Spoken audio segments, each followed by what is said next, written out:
keessatti dhagahayaa jarri shabaaba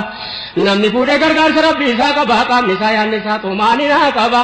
hikmaa rabbii jabaamee hubadhuu laalee alaa kitaabillahi sunnatu rasuuli